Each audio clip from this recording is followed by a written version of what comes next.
షిరిడి సాయినాథ, ఇంకే ఎన్నాళ్ళయ్యా నాకు ఈ కష్టాలు. నిన్నే నమ్ముకున్నా. నా జీవితంలో ఏదైనా మంచి జరుగుతుందేమో అని ఎదురు చూస్తున్నా. కానీ కనుచూపు మేరలో ఎక్కడా అది కనిపించడం లేదు. నాకే కష్టం వచ్చినా ధైర్యంగా ఉంటున్నా, నువ్వు ఉన్నావనే నమ్మకంతో.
హలో హలో,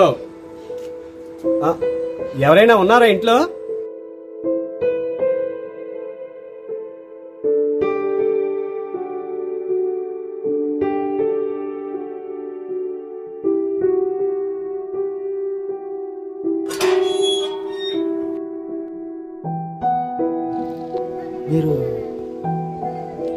నేను వేరే ఊరు అర్జెంటుగా వెళ్లాల్సి వచ్చింది. దారిలో నా కారు చెడిపోవడంతో ఇక్కడ ఎవరైనా సాయం చేస్తారని ఇలా వచ్చాను. రండయ్య, లోపలికి వెళ్ళి మాట్లాడుకున్నాం.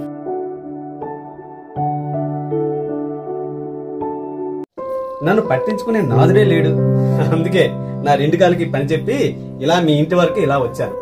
ఈ ఏజెన్సీ ప్రాంతం, జనసంచారం తక్కువ, వాహనాలు కూడా పెద్దగా వెళ్ళవు. ఆ విషయం నాకు తెలీదు. తెలిస్తే ఫ్లైట్ కే వెళ్లేవాడిని. నాకు తెలిసిన మెకానిక్ కి ఫోన్ చేశాను. వాడేమో ఉదయం వస్తాను, ఇప్పుడు రాలేనని చెప్పాడు. అందుకే ఉదయం వరకు నాకు షెల్టర్ ఇస్తారని ఇలా మీ దగ్గరకు వచ్చాను. దాందేముంది సార్, పర్వాలేదు, ఇక్కడే ఉండండి.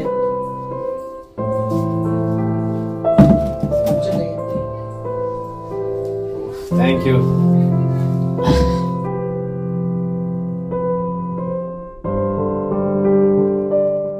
ఇంట్లో మీరు ఒక్కరే కనిపిస్తున్నారు. ఇంట్లో ఇంకెవరు లేరా? మా ఇంటి ఆవిడ పెళ్ళై 3 ఏళ్ళకే చనిపోయింది. మా ఇద్దరికి తీపి గుర్తిగా ఒక బాబు పుట్టాడు. ఇప్పుడు వాడికి 10 ఏళ్ళు. ఇంట్లో ప్రస్తుతానికి మా బాబు నేనే ఉంటున్నాం. అయ్యో, సారీ అండి. పర్వాలేదు సార్, మాపై ఆ దేవుడే కన్నెర్ర చేశాడు. నా భార్య చనిపోయింది. మా బాబు అనారోగ్యంతో బాధపడుతున్నాడు. అయ్యో, మా బాధలన్నీ చెప్పి మిమ్మల్ని ఇబ్బంది పెడుతున్నా. నన్ను క్షమించండి అయ్యా. పర్వాలేదండి, మీకు అంతా మంచే జరుగుతుంది. కొంచెం లేట్ అయినా ఆ భగవంతుడు మీకు అంతా మంచే చేస్తాడు. మిమ్మల్ని మాటల్లో పెట్టేశాను. ఉన్నాను సార్, వంట చేసేస్తాను. కాసేపట్లో అన్నీ రెడీ అయిపోతాయి.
చాలా థ్యాంక్స్ అండి.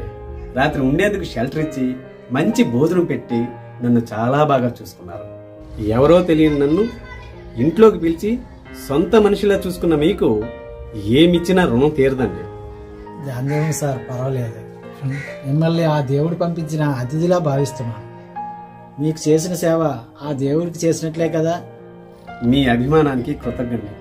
ఇప్పుడే మా డ్రైవర్ ఫోన్ చేశాడు, కారు బాగైందని. ఇక నేను బయలుదేరుతాను. అవును, ఇంట్లో మీరు తప్ప ఎక్కడా మీ బాబు కనిపించడం లేదు. దానికి తోడు రాత్రంతా మీలో మీరు ఏదో మాట్లాడుకోవడం గమనించాను. మా బాబు వేరే రూమ్లో ఉన్నాడు. నడవలేని పరిస్థితి. అతనికి వింత జబ్బు ఉంది. వెన్నుపూసకు ఆపరేషన్ చేస్తేనే కానీ అతని పరిస్థితి బాగుపడదు.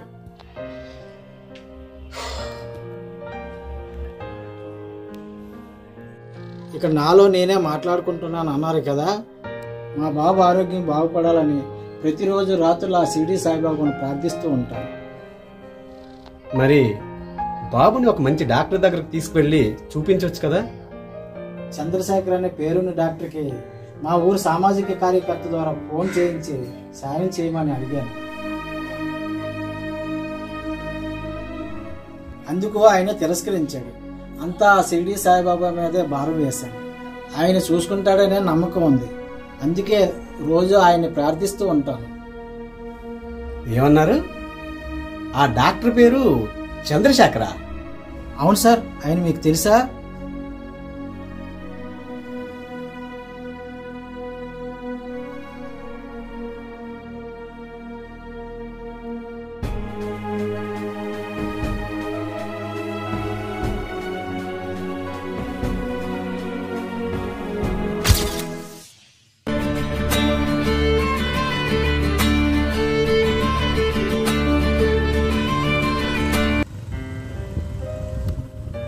హలో.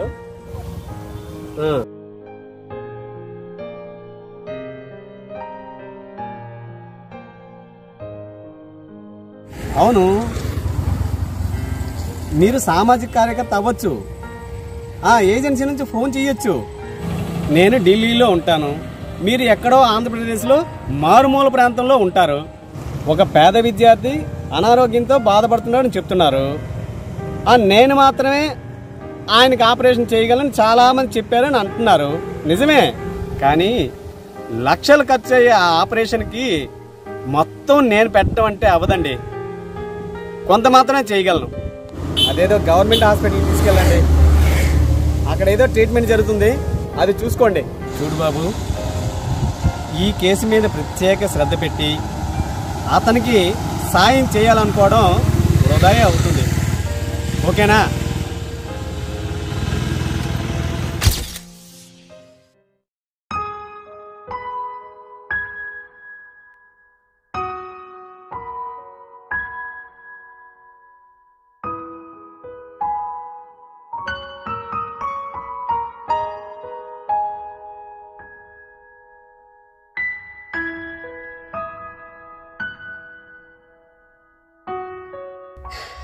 షిరిడి సాయినాథ, నీ మహిమలు ఎవరికీ అర్థం కావు తండ్రి.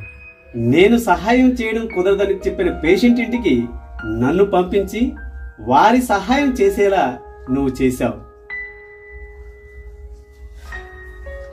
నేను తప్పు చేశాను, నన్ను క్షమించండి. సార్, ఏమైంది సార్? మీలో మీరే బాధపడుతూ ఏడుస్తున్నారు. ఏ డాక్టర్ చేత మీ అబ్బాయి జబ్బు నయమే ఆరోగ్యంగా ఉంటాడని భావిస్తున్నారో, ఏ డాక్టర్కి మీ సామాజిక కార్యకర్త ద్వారా ఫోన్ చేయించి సాయం చేయమని అడిగారో, ఆ డాక్టర్ చంద్రశేఖర్ని నేనే. ఖచ్చితంగా నేను సాయం చేస్తాను.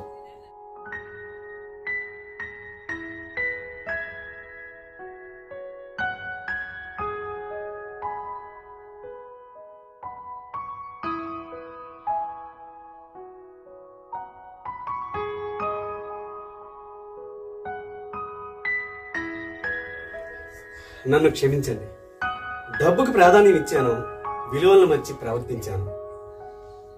ఆ సాయినాథుడే నన్ను మీ వద్దకు పంపించి నా తప్పు తెలుసుకునేలా చేశాడు. నన్ను క్షమించండి. వచ్చే నెలలోనే మీ అబ్బాయికి ఆపరేషన్ మొదలు పెడతాను. ఢిల్లీలో ఉన్న మా హాస్పిటల్కి రండి.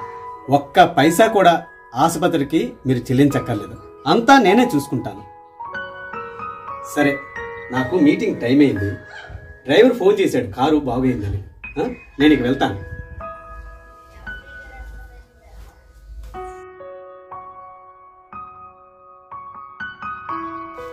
సాయిరామ్.